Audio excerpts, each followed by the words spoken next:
Well, hello, everyone. Welcome back to the Professional Brotherhood podcast. Hello, Kara. Good morning. Good morning. What's going on? Just, trying to make it all stay together in one piece. I hear you. Yep, just keeping it all flowing. Keeping it all flowing, right? Yep. I hear you. So we haven't done one of these, just the two of us, in a while. That's right. We've had some really great guests, though, and I really want to thank everybody for the feedback. Yeah. First and foremost, it's been awesome to hear from everyone about the show and about the guests. That really helps us, I think, to be able to, know what people are interested in hearing more about and to look ahead to the future. And so we really appreciate everybody's feedback. Yeah, absolutely. It just keeps coming. And, I say that at the end of every episode, whether I'm doing it or you're filling in or whatever, we always, throw the email address out there and all the social media handles. And it's just, the feedback has been great. And you're right. It does. It keeps us moving in a direction that we know is striking a nerve with somebody somewhere. So right. Someone is out there. Somebody is out there, and they're not just imaginary bullshit numbers that, Buzzsprout is telling me are there. But listen, the last episode, and I think sometimes people think I'm bullshitting when I say this, but the last episode with Tim, I mean, I did legit, I was writing, you can't really see that, but I was writing stuff down the entire episode and found myself not keeping up. I'm like, yeah. And we got a ton of feedback on that one, and the YouTube is through the roof. So that, that tells me right there that people liked the content. So. Absolutely. We're so fortunate to be able to have Tim on, and he's just truly just a wealth of information and knowledge, not only just about leadership, but about the fire service and about what it takes to get people motivated. And that's such an important piece in the volunteer service now more than ever. So it was really great to speak with Tim and have him on, and he's been great. He's very open to coming on again, and I think it would be great to do a follow-up. Yeah. For sure. Absolutely. Yeah, we're definitely going to do that. And just to throw it out there, because you mentioned it when we were talking last week, that we might do the follow-up live. So yes. The follow-up, if we do the follow-up live, then that'll give people the opportunity to throw their questions out there and hopefully get some answers. So good stuff. Absolutely. And it's so, doing a live like that is really nice during this time, during COVID and the pandemic, when you can't necessarily do a lot of classroom stuff, and everybody's so, COVID fatigued, Yeah. For it. It would be nice to do a live so you can interact with the guest. And we hope that if we do that people take advantage of that, because it's a really nice option right now, especially. Yeah, for sure. Absolutely. Well, it's in the works, in the plans. It's on the. It's on the list. I don't have a chalkboard here anywhere. You need one. But I know I should. I know. You gotta have like the playbook whiteboard in the background there. Yeah. Yep. That's it. I could go all Madden style on one of these and just start drawing all kinds of crazy lines and circles and X's. Nobody has to know what the hell it means except for me, right? And right. You don't even have to know. I could be bullshitting you too, for all you know. So, all right. So today we're going to talk about. We've hit a couple topics in the last couple weeks. Again, with a lot of feedback on them. Obviously, last week's episode was a big one. But I did a couple short mutual aids about election season and all the drama and BS that tends to come with election season in the volunteer firehouse. And then we did another short one on, becoming, welcoming a new member, or even opening up to new members. You and I have talked about that a lot. I mean, you always have some great stuff as far as, what's the word I'm looking for? Mentorship, as far as mentorship once somebody is a member. But it's crazy. Some of the feedback I get is really wild on these topics. So let's start with the election thing first and see how long that goes. So sure. So Quick disclaimer, my views do not represent my agency. yeah, me neither. Okay, great. Yeah. Yeah, got that out of the way. Go ahead. What does my Facebook page say? Or any agency that I may represent. So, Correct. yeah, Yeah. 'cause I got a few of them out there. So, yeah. So I asked some other people about potentially coming on this episode, that people I respect in the fire service, people I've either worked with or worked around or been around over the years. And some of the answers I got were surprising as to why they did not want to take part. And Mm-hmm. it's not that they didn't have views, and it's not that they didn't think that rules, requirements, class requirements, all this stuff was vital to a volunteer organization and elections, Right. but they didn't want to fake the funk because their agency doesn't have any of them. And they were like, I'm not coming on there to talk about, all the things I think you should have to work your way up through your agency when we don't do it. Like Right. I feel like I'm bullshitting everybody. And I respect that, because I feel the same way. I don't like to talk about things that I'm not knowledgeable in. Yeah. But so what I found out from some of the people that supplied some feedback on that short mutual aid was, I actually, both sides of the spectrum, I got one response. I forget where it came from, where the agency, like, it was like Fort Knox for elections. Like, Really? they had requirements. When it comes time to elections, there's like ballots, no cell phones are allowed in the room. Like, if you leave the meeting during the meeting, you're not allowed back. Like, it was like, well, no, it really wasn't like Pennsylvania for the presidential election, but I was going to say it was kind of like Pennsylvania. But I'm bummed. There's my go at political humor, right, for once. Anyway, and then the opposite side of the spectrum was, yeah, we have nothing.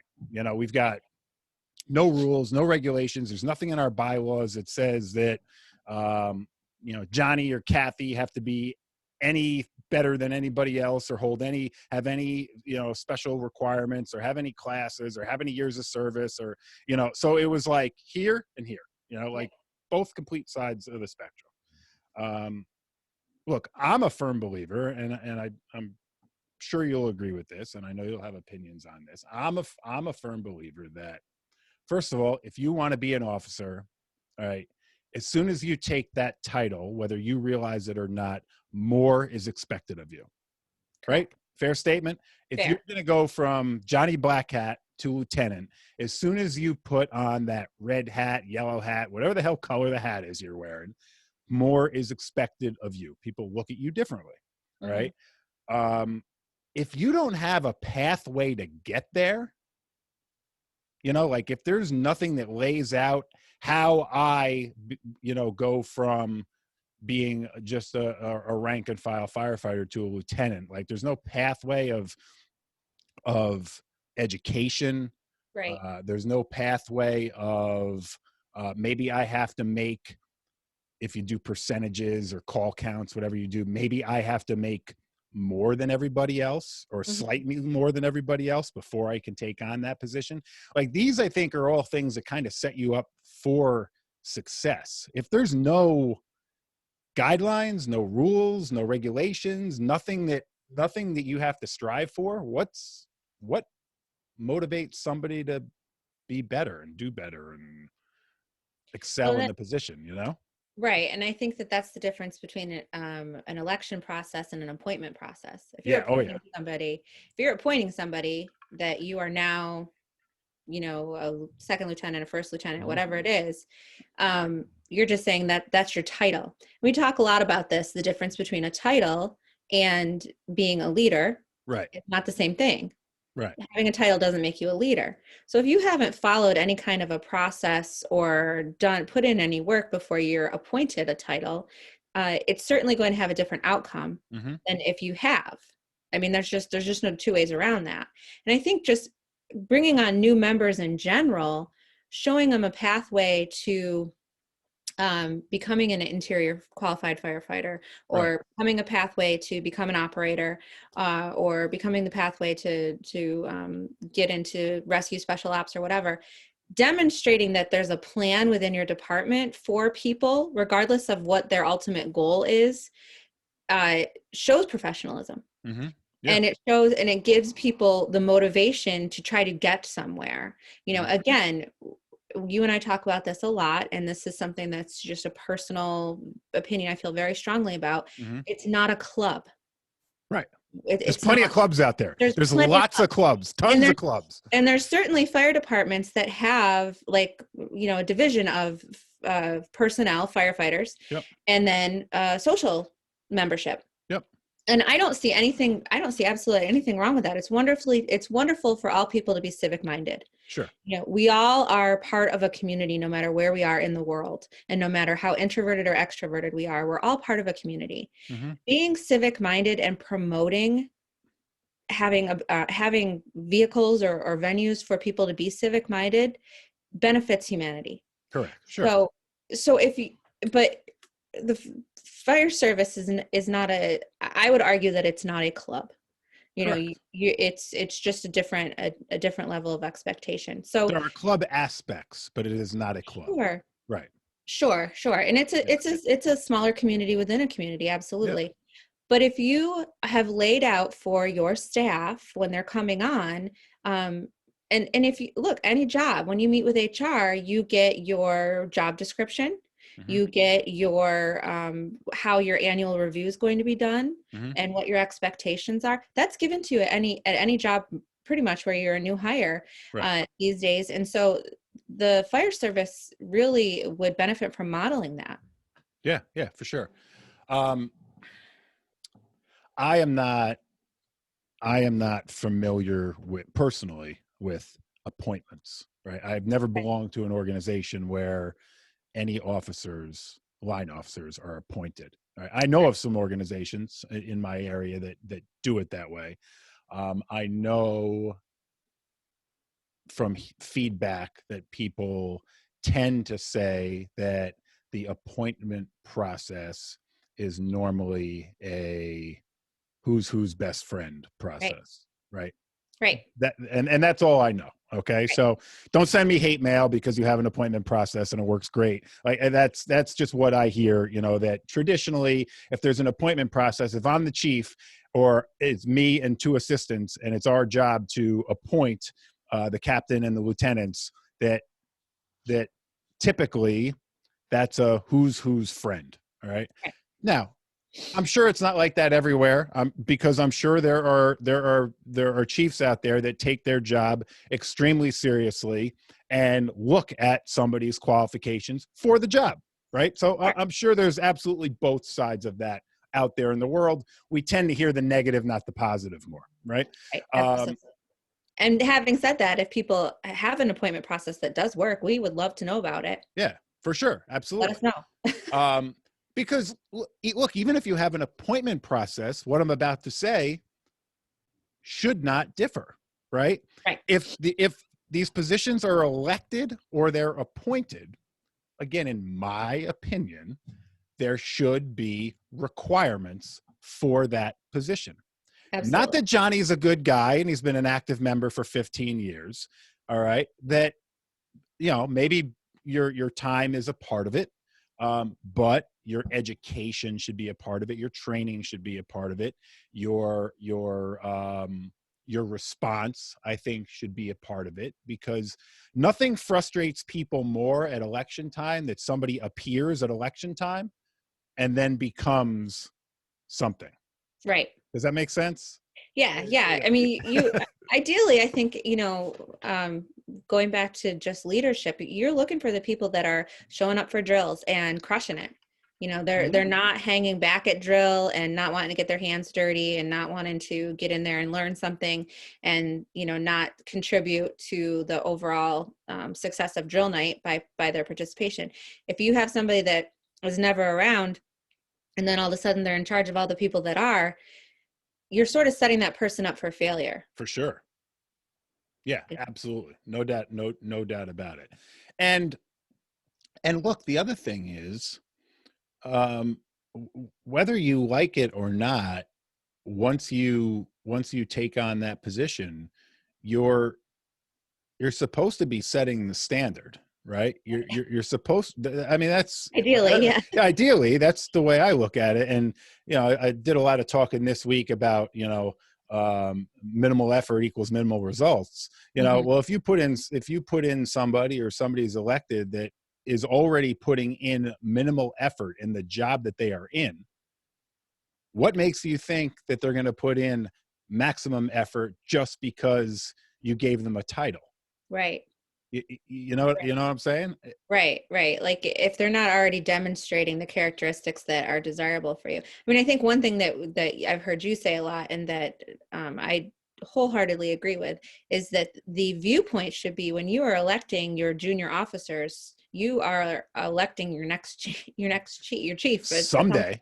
Right. Yeah. Like Right, right, some ideally that person's going to become, chief of department. right, right, So that, I think, should be in the back of the decision-making body's mind, whether it's appointment or election.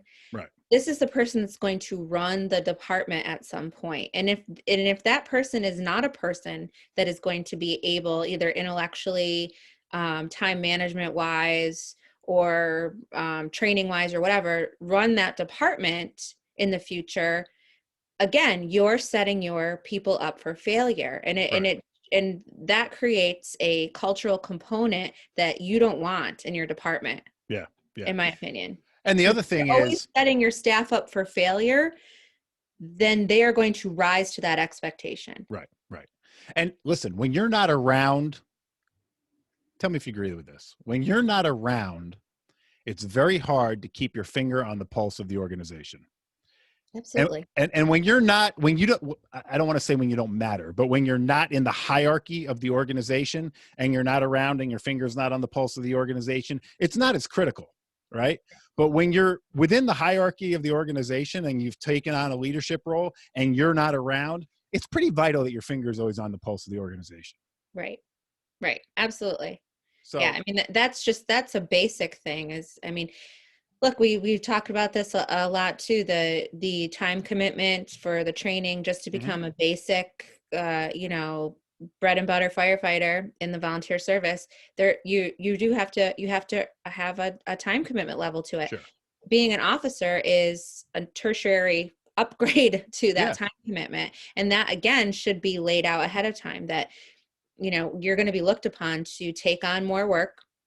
It's not a reward necessarily to have right. that title. It's not a gift. I mean, for me, I look at it as a gift because I look at opportunities as a gift. But you Yeah, really have to have that mindset going in, because if you don't, you're going to dread it. You're not going to carry it out well. Your members are going to see that you're not carrying it out well, and that you're dreading it, and that you're not around, and you're checking out. yep. And that has a ripple effect. Yeah, for sure, for sure. And look, there are people that view things differently. And we've talked in other episodes about the people that just kind of, skate by. They're around, they're not really into it, they come around when it's convenient for them. They're the ones that every year, when you're looking at the numbers and you have to look at LoSAP or look at the bylaws and whether or not they can vote and all this other bullshit that we go through, right? They're the ones that every year you got to make the phone call, be like, hey, you're short 2 points in XYZ Yep. category, right? Everybody's got those people, Yep. right? And those people aren't going to look at the hierarchy. Well, they will, right? So if they look at, let's take your officers, right? They look at your officers and they go across the sheet where it says, however it's set up, calls, drills, Hmm. meetings, whatever, right? However your sheet is set up. Those people are going to look at the officers and they're going to be like, why they busting my chops? Lieutenant Right. X and Lieutenant Y aren't doing much better than I am. Right. They're not Right. going to look at Chief 1 and Chief 2, who are crushing it and are making, 90% of the calls at every drill, at all the meetings, and Captain A, who's doing the same thing. They're going to relate themselves with the people that are in the hierarchy that are basically doing the same thing that they're doing. Right. And Just that's right. treading water. That's rising to the level of expectation, right? And you're right. They're going to seek out the lowest level of expectation and match themselves to it if that's the mindset that they are always in. If you have somebody that is already making as many, calls as they can, they're making every drill, they're going to the extra drills, they're going to extra classes, they're taking county and state training classes, those people aren't even looking at the numbers of the officers. They could care less because they're already in it. Right. They are already in it. They want to be there. They want to do, and they want to see leadership that matches their level. Right. So they're not looking to find that low level person to compare themselves to, because they're already not comparing themselves to anybody. Right. So you don't have to worry about those members. You don't have to worry about those members and what they're doing. They're going to be sitting back looking to see what the new leader or the newly elected officer is going to bring to the table. They're interested. They're like, we're going to give this a shot. We're going to see where it goes. The people that are already not doing the work are looking at, well, they're only doing the bare minimum. So am I. Yeah, absolutely. Listen, I have never in my fire service career looked at an attendance sheet at any station that I've been a part of to see if I met the minimum. Right. Never. Right. And I know plenty of people that are the same way. We joke about it every year. Hey, you guys need some points, we'll sell you some points. Because first of all, I love it. I want to be there. Right. Like that's the first part of it. It's a love that I have to be a part of this as much as I possibly can. So it's never been a question of, am I barely scraping by, So, I think if you are looking to take that next step, or you're considering people for taking that next step, that there should absolutely be some sort of, requirement that shows that they are around, or they're going to be around, or they give a crap. All right. Education and training, we're going into 2021. Right. When notice I didn't say we're in 2020 because like everybody else, not that COVID is going to end on December 31st. I think everybody is just looking to 2021, hoping for better things. Right. Right. But look, we're almost to 2021. The fact that we have to have conversations at all with the fact that somebody that is going to take responsibility for others need to be trained to that responsibility blows my mind. Absolutely. I don't care how small you are. I don't care if your fire department is you, your wife, your 2 kids, and your father and your uncle. Like, I don't care if it's 5 of you, right? Mm-hmm.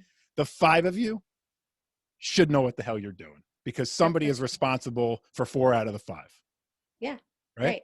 And that can't really be underlined enough to people. Right. Like, you have to understand that you have to be willing to take responsibility, and that just doesn't mean it's not only taking action to make sure that your firefighters are safe and that you have your span of control is safe and operating correctly and aggressively and getting the job done. It's not only that. It's if shit goes bad, you are responsible for it. Right. And you must understand what that means and know how to cope with that and deal with it. Right. Yeah, absolutely. No doubt about it. So, every once in a while I'll have somebody, whether it's somebody I know personally or somebody that I've met through this podcast or social media, they'll send me a message to say, we don't have any requirements for our officers. Never had, they won't do it. Right. First of all, I'm going to tell you guys something. If there's one word in the English language in the fire service that I hate, it's they. Yeah. I have learned to hate the word they, because typically when you're having conversations with people and they refer to they, it's only a couple of reasons why. Number one, they don't want to tell you who they heard it from. Right. Or number two, there is no such thing as they. It's their thought and they're just blaming it on other people. Right. So, Right. Say, well, they don't want to change the bylaws and put, class requirements in for our officers because they don't think it's important and they don't think that we'll be successful at promoting officers. Mm-hmm. I don't know. What do you think Yeah. to that? What do you think about that statement? Well, um, unfortunately, it's, you really, it makes me always wonder, like you, like, what does they mean? Right. And is it an ambiguous term that is even based in fact? Like, is somebody literally saying we will not do this? And who are those people that are literally saying we will not require training?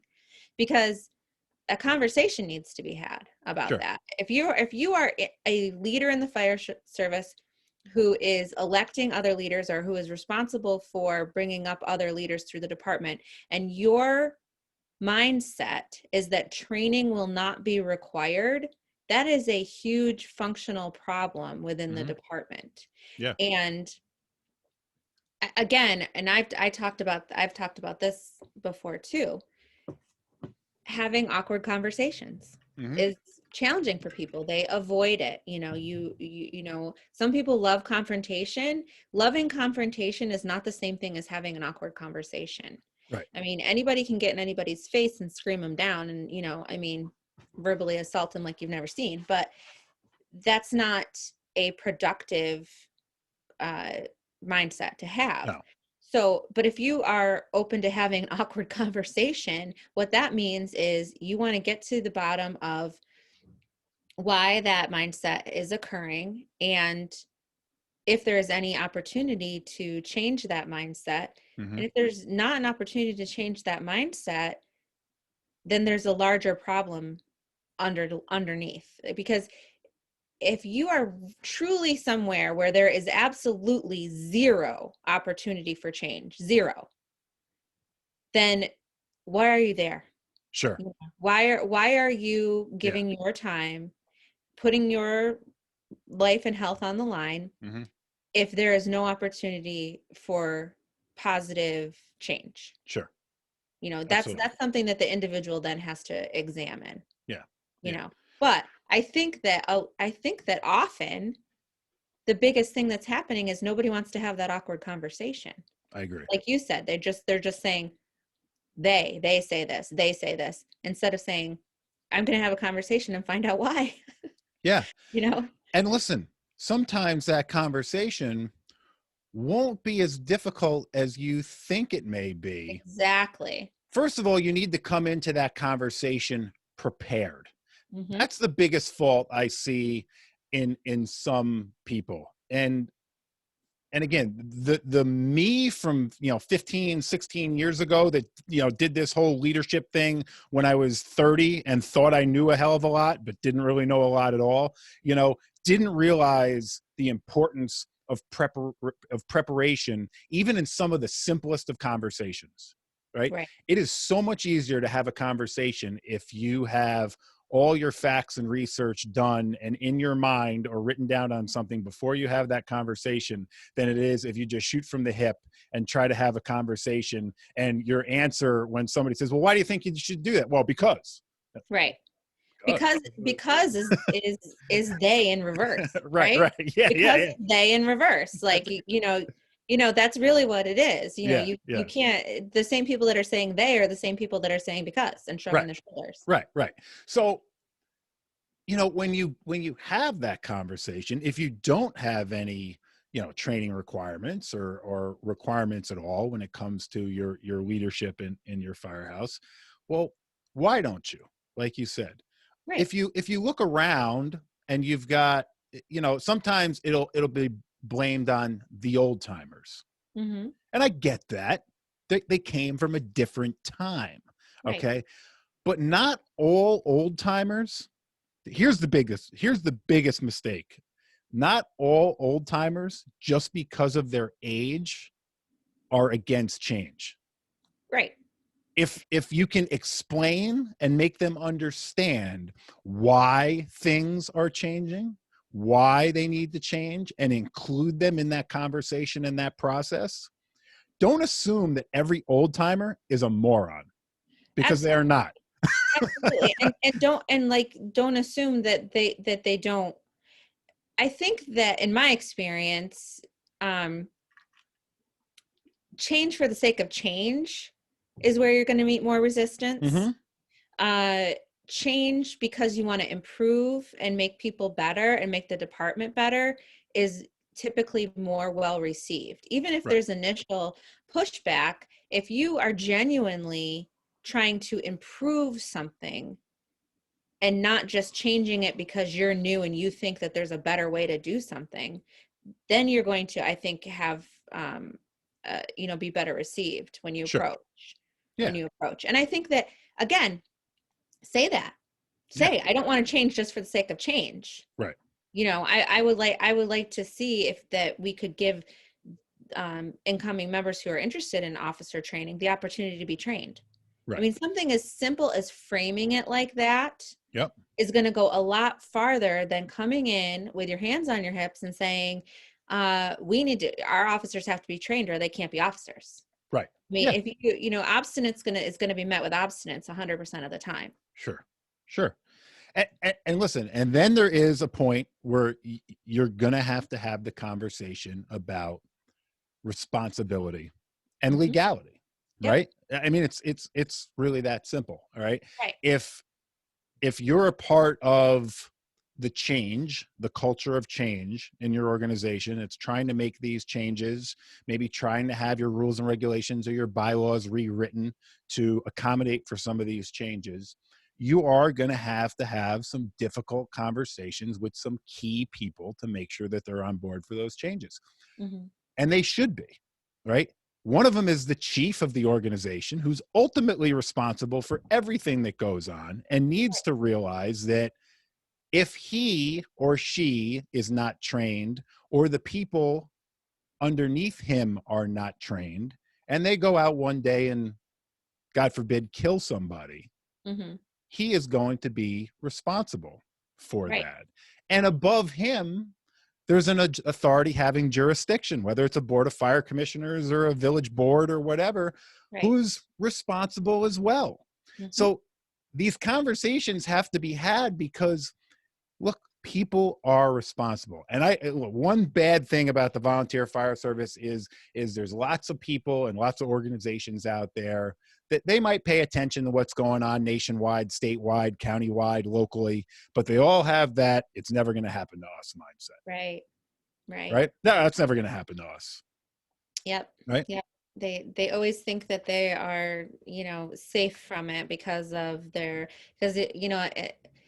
one of the things that I hear often is, "Oh, we don't go to fires anymore. We don't have fires anymore. We're not a big city. We're not Detroit. We're not whatever." Right. But in my mind, that equates training even harder.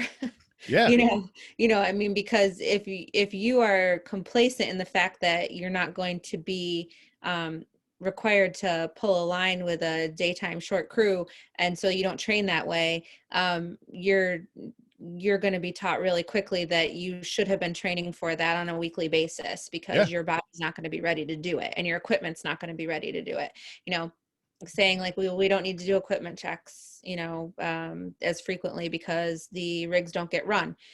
That's absolutely the opposite is true. If you're not running your rigs often, you should be checking them more often and running them more often and doing driver training on them, like something, This is what I said to the recruits the other day. I said, guys, it doesn't matter if you run 1 structure fire a year or 50 structure fires a year. If you're running 50 structure fires a year, you're probably pretty good at what you do, and you probably train often, and you have, more on the job experience than the company that's running 1 structure fire a year. But the company that one is doing the job is just as dangerous as the company is running 50, and you don't have the real world practice. So you have to find ways to train, right? And to perfect your craft.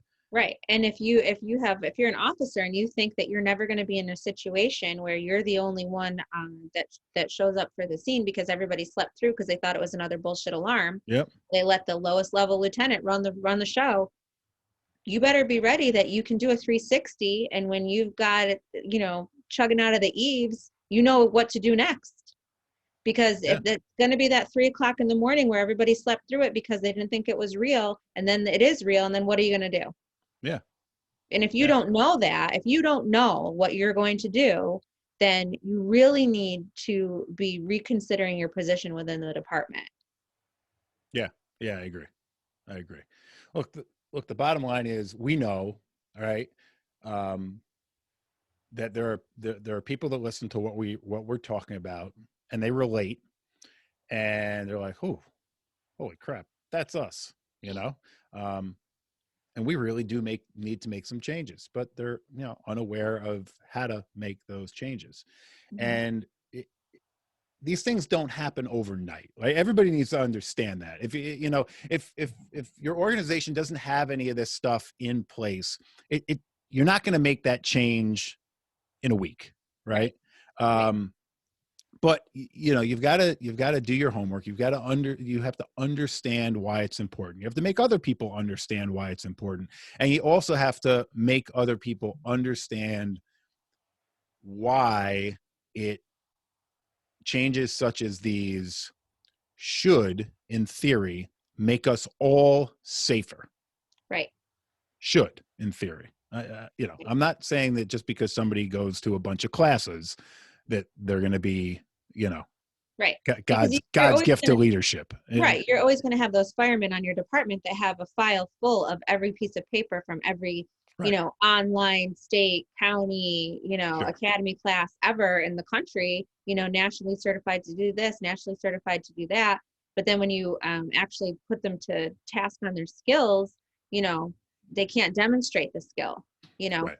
You have people that are excellent classroom learners, and they will collect those pieces of paper like trophies. Right. But that doesn't mean that they can execute the plan Right. either. Right. So, those conversations need to be had when you have those folks that are coming up and are saying, well, listen, I want to move on to the next step and I want to be, a lieutenant, come next election, I want to be considered for a spot. Then you want to set, hopefully you're having those conversations early enough, or you've had enough experience with that person that they've shown up that you can see what they've done at training. Right. And if you're saying to them, well, hey, you've got this skill, that skill, you've got a lot of classroom experience behind your belt. This is what I'd like to see a little bit more of at training, Right. and Yeah. this is what I'd like to see more of at equipment check. I don't want to see you working alone, Right. going through your assigned 5 air packs and then Yep. signing the sheet and going home. Yeah. I want to see you talking with the younger members, showing them where the equipment is on the apparatus, showing them how to start a saw. Those are the things that you want to be looking for. And the existing leadership needs to start having that viewpoint. If you are looking for your next officer that's going to come up, you need to start looking at your staff now and Right. start seeing where they're at and seeing the people that are doing their tasks, checking off and checking out, Mm-hmm. and the ones that are doing their tasks, then going to see what else needs to be done, and then mentoring others and showing those leadership skills. Yeah. That's you want to. And I think that this is a huge thing too, is that the existing leadership needs to know their staff. Absolutely. Know your staff. Absolutely. And we need to take the personalities out of it. I think we could probably end this part of the discussion with that. I know and I have met and worked with and been fortunate to be around some great people through my years as a volunteer. Mm-hmm. Some of them are not officer, i.e. leadership material. Right. They're just not, right?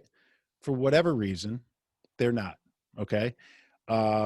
We need to take the friendship part out of the election, right? Out of the process, right? And you need to look at the people that are interested, listen, even if you don't have written down requirements, but you know person A is putting in the work and doing it without the requirements Right. versus person B who is not, but everybody loves person B because, Right. person B is everybody's buddy. They hang out, they go to the bar, they do whatever. And person A is not that person, but Right. is good at the job, right? Right.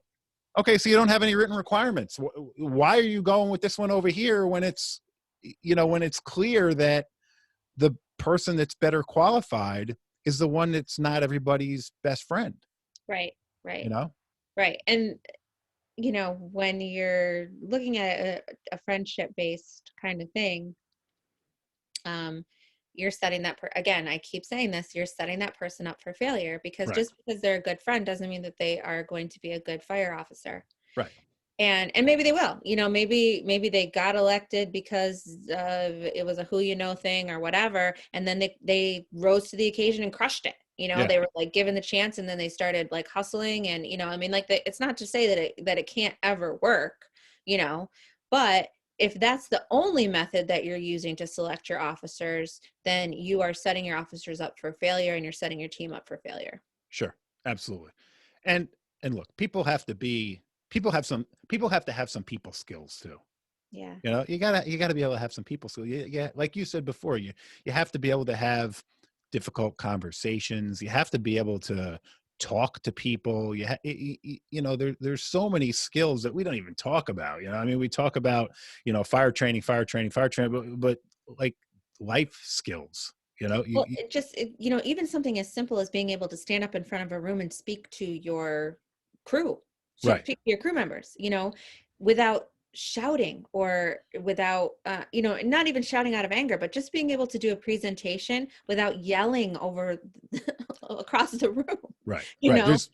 We all know there's people out there that can can walk into a crowd of people and open their mouth and say something, and people are like, not yelling, but they're opening their mouth to say something, to give direction, whatever that direction may be. It could be something as simple as lining up for a parade, Right. like, all right, guys, hey, we're going to line up. This is what we're going to do. We're going to do X, Y, and Z. All right. And, people turn and they look and they're like, all right, that's what we got to do. Let's get it done. Then you can have that same exact message need to be relayed by somebody else, like you said, who's like the shouter, and everybody hears the voice, like, it's like the teacher in Charlie Brown. It's like wah wah wah wah wah wah, like they hear the voice. Well, it's But horrible. And if you are a fire officer, presumably you're going to at some point be in charge of leading some sort of training. right, And if you want people to learn from you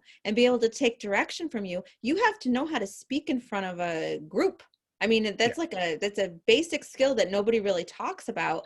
But you either have like the mumblers who are terrified and won't make eye contact with anybody, or right, you have the person that's shouting because they want to make sure everybody's paying attention to them, and that's the only way that they know how to do that. right, right, right, And then, or else, you have to find a balance there where it's like, I need to get my message across, and I need people to be able to pay attention to me, and present with some form of, I don't know if authority is the right word, but you have to be able to have people have trust in what you're saying to them. right. And if you are cracking 8,000 jokes, or if you're shouting, or if you're mumbling and staring at your feet, you're not going to get that response from your crew. Yeah, yeah, yeah, yeah. So that's a very tiny basic thing, and that's way before we're talking about, can you make it through officer school? Right, right. And the other thing that just popped into my head is, and I probably should have said this before, because I'm sure we're going to get some feedback from some people that are like, well, if we put all these rules and regulations into place, we're not going to get anybody. Right. Nobody's going to step up. Right. And listen, I get it. Right. I do understand that side of the coin. All right. Personally, I haven't experienced it, but I've been around enough places, enough smaller areas where I get it. Right. But you need to come up with a plan that fits your organization, the size of your organization, and like you say all the time, give a pathway Mhm. to, you know, where you're looking to go. So in an organization that doesn't have the people or needs to spread things out more, that might be what you have to do. Don't dump thousands of requirements on your lowest level officer, right? Right. Create a pathway that works for people, and it might take some time, but Mhm. something is better than nothing, Right. Right. right? Something is Have a better than nothing. framework. Right. Have a framework, That's and the word I was looking for. yeah, See, yeah. I mean, you know, Have a Kara framework. words. And even if it's a framework of recommendations, Right. I mean, if you have somebody that's like, I can take these two classes, or I've had these two classes or whatever, but I'm not going to be able to take this third one this year. you Right. know like it's just like SOGs. You have to have some flexibility built into it, because if it's too rigid, you are going to turn people away, not Mhm. necessarily because they don't want to do it, but because they aren't capable of doing it because of life circumstances. I mean, we have to remember that, we're predominantly talking about the volunteer service here, and everybody else has jobs, and if you have a family or whatever you have going on, um, there's other things happening and other things at play. So you have to have a little bit of wiggle room there, but Yeah. there has to be something in existence for people to strive to and work Yeah. towards. Um, and I think that one of the things that we hear all the time is, if we want volunteers, and if we want people to be volunteer firemen, and if we want them to look at being officers, um, the training and commitment and whatever, we can't have all these regulations and rules, or we won't get anybody. And I think that's where you end up with, you will have officers that have only been in the fire service for a year, Sure. sometimes less, things like that. Yeah. That in of itself is not necessarily a bad thing or a tragic thing, or, something that's doomed, Right. if they have a pathway to succeed in that role. So Sure. if they've only been in a year, and they've just got their bare minimum of certs, and then now they've made them an officer, and they have to kind of backpedal and try to get their officer training in while they're doing the Yeah. actual job. Yep. That's still better than just assigning them as an officer and not giving them a way to uh, succeed in that role. Sure. Yeah. Yeah. Absolutely. And listen, I think the nature of people, most people want to succeed once they take something on. You know, Right. I don't think there's a lot of people that take a position or take a step up in an organization, regardless of what kind of organization it is, and do it to fail. You know, Right. I think they do it with the intention of being successful. Does life punch them in the gut sometimes, and they can't be successful because of things that happen or whatever? Yeah, I'm sure that's part of it. That's part of it as well. But yeah, I mean, I think the moral of the story here is, um, in our opinion, and I think the people that are asking these questions are of the same opinion, that if you don't have a pathway, you don't have rules and regulations, you don't have any kind of requirements for your leadership in your organization, then be the person to try to be the person that starts to invoke that change. Right. Okay. You might meet some resistance. You might not. You might find that there's a lot more people that feel the same way that you do, but they're just not the ones that are going to jump up and volunteer to take the bull by the horns. But because you did, they're like, hey, I can get behind that, and I'm willing to help you, you know? Right. So S- a small success by one individual can create momentum for the entire department. yeah. You really cannot underestimate when one person, you know, sees an opportunity to make something better and then does it. Yeah. Because then anybody that is around that person, or anybody that learns about that, sees that, and it makes them believe that they can have a positive change and a positive experience within it, and that positivity is going to benefit the entire department. So trying and failing is better than being complacent and not trying at all. Yeah. Yeah, absolutely. And listen, we're in a life and death business here. I mean, there's no other way to put it. I mean, this job can be dangerous, right? It doesn't matter if you come from the smallest company or the largest company, right? It still can be a dangerous job. And we're just talking about one aspect of the fire service. But if you come from a very small rural department and there's not a lot of people and there's not a lot of people to even choose from because of the size of your community, right? You might be the one that invokes change, thinking about other things that that we could get into, running automatic with another company, a neighboring company, the big word that everybody hates, merging with another company. Ooh, don't bring that one up. But listen, if we want to be successful, sometimes we just have to think outside the box and not be afraid to have those tough conversations, as you so eloquently put before. Right. It's a big word. That's a tough one on a Sunday morning. Good job. All right. We're not going to go into topic 2 today because we've been on for over an hour talking about the first topic. We were going to talk a little bit about the new members coming in. We've talked about mentorship and all that other stuff before. I wanted to go down the avenue more of how we're attracting those people, how we're grabbing onto them once they're there, not once they become a member, like the process before that. Right. Getting them in the front door. But we'll talk about that one. We'll talk about that one another day. Yeah. That'll be the next episode. I'm going to do the full sign out like right now as we're recording. I normally do that later, but this is episode 70. I think we're recording today. Yeah. 70. We are 30 from 100. The 100 is going to be huge. It's going to be epic. Yeah. We got to start thinking about 100 now because it'll be here before you know it. Like, I can't believe 70's here already. Yeah. So, yeah. Guys, as always, we appreciate you listening in every week, tuning in here or on the YouTube channel, sending us the DMs on Instagram, Facebook, whatever social media platform you're on that you connect with us on. As always, please, if you have some feedback on today's topic or one of the previous topics, or you have an idea for a topic or a guest for us, please shoot an email to professionalvff. It's professionalvff@gmail.com. Instagram at professional.brotherhood, Kara's at st.florianfitness. So you can reach out to us both there.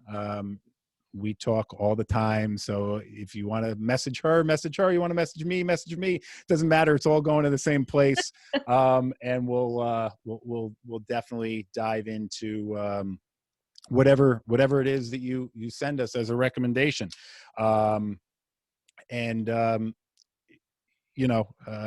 If you've got some feedback on today, good, bad, somewhere in the middle. All right. You agree, you disagree? We want to hear from you. This isn't a one-way show. I got to tell you, I have learned, and I know Kara has as well, because we usually screenshot and send each other the messages when we get messages. I have learned a lot about different parts of the country since doing this show. Things I never knew, how people operate, how they run, and it's cool. Yeah, it's so interesting. It's so interesting to hear what people are doing in different parts of the country. And we have some people from Canada too, that it's so interesting to learn about how things work there. And that's like so awesome for us, to like learn about what other people are doing and what they're experiencing and how things are run. It's, it really opens up the world for us doing the podcast. And so please continue to keep giving us feedback.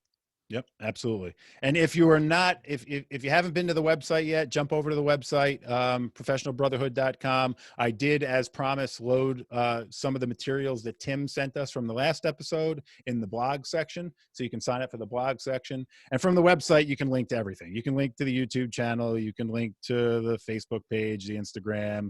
You can link to Kara's Instagram and all her workout stuff. we're gonna expand that one day too. She just doesn't know it yet. Mm. And good, good. It's all good. Don't forget, paycheck does not make you a professional. How you approach the job does. Until next time, stay healthy and stay safe. Bye.